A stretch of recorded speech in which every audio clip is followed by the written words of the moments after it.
Greatness is born in adverse situations, quoted by my head coach, Chad Morris. What does this mean? Question is how will you respond to situations? Will you sit there and throw in the towel and quit? Or will you move on and take the bull by the horns and accomplish that goal and not let any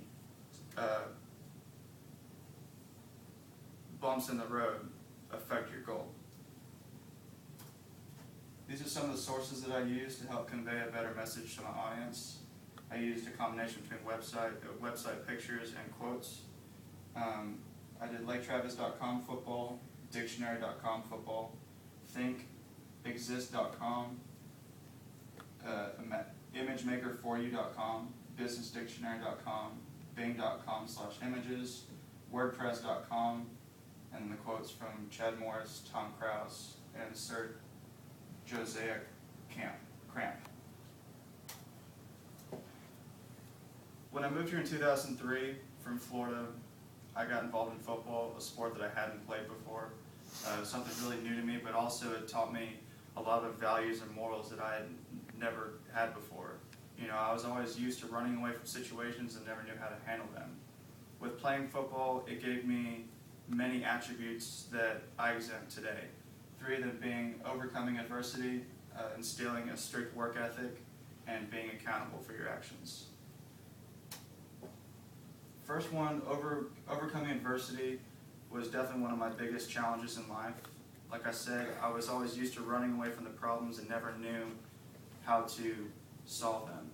And some of you are probably going, what is adversity? Adversity is defined by Dictionary.com as a condition marked by misfortune, calamity, or distress. To say the least, the last 3 years of my life have definitely been the most stressful and the most hurtful years of my life, between my parents getting a divorce, a breakup of 5 years, and my grandfather passing. You know, I had no intention of going through with school any longer.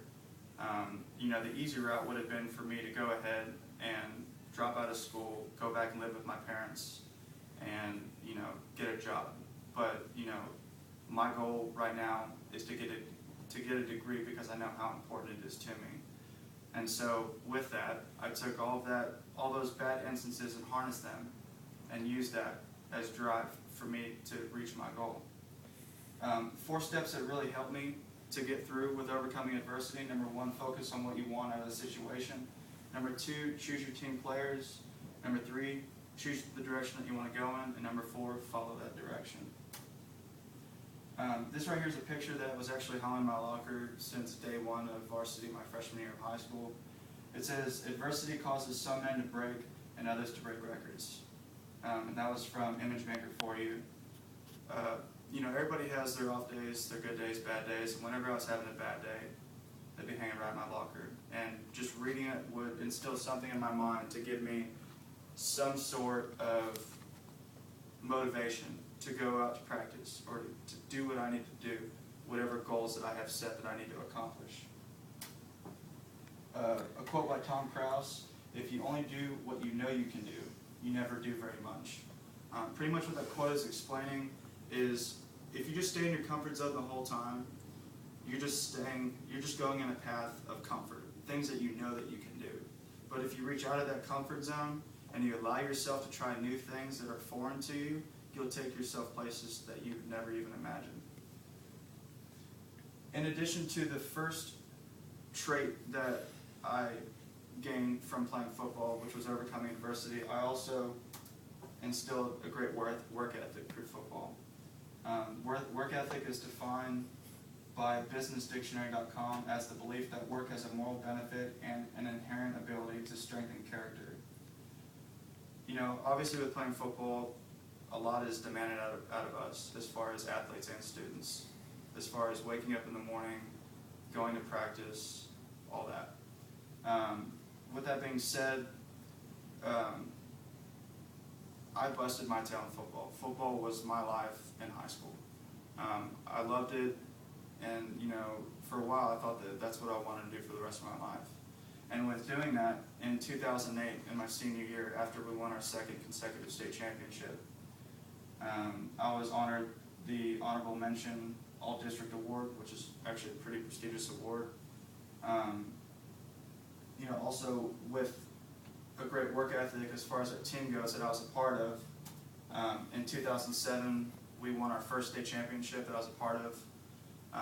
2008, I was also a part of it, and currently to date, we have won 5 consecutive state championships and have been ranked #1 in the state for the past 6 years. And then also these are of our state rings. I have this one and I have this one, and that's a picture of us holding up the plaque. Another great example of a person who shows great work ethic, and obviously it shows in his awards that he's been given, is Michael Phelps. If Michael Phelps didn't have that great work ethic, he wouldn't have been able to win all the medal awards that he has. Currently to date, he's the only person in the world who holds the most number of gold medals in Olympic history. A quote from Sir Josiah Stamp: "It is easy to dodge our responsibilities, but we cannot dodge the consequences of dodging our responsibilities." For instance, this speech assignment is a great example of work ethic and consequences.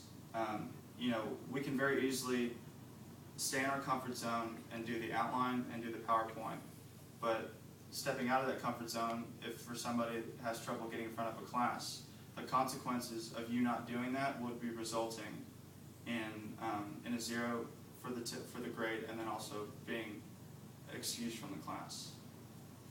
And that was from WordPress.com.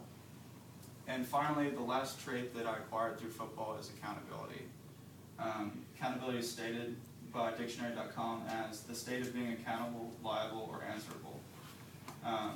With me being the person who I am, I strive to be #1. It's just a natural demeanor. And, I was actually held accountable for 97% success rate in the red zone. And what that means is whenever you were inside the 15-yard line of scoring, whenever we were inside of that 97% of the time, I was responsible for us scoring a touchdown. And also right now, accountability, or another form of accountability right now, is now. For instance, we have our students in the class, me included. I'm number 6, which is the requirement for the speech. If I didn't show up, that means that everybody in the classroom right here would not meet the requirements for the speech, resulting in a 0. And on top of that, I gave you all my word that I'd be here, so I'm here. Another form of accountability is sacrifice. Sacrifice is defined by Dictionary.com as the surrender or destruction of something prized or desirable for the sake of something considered as having higher or more pressing claim.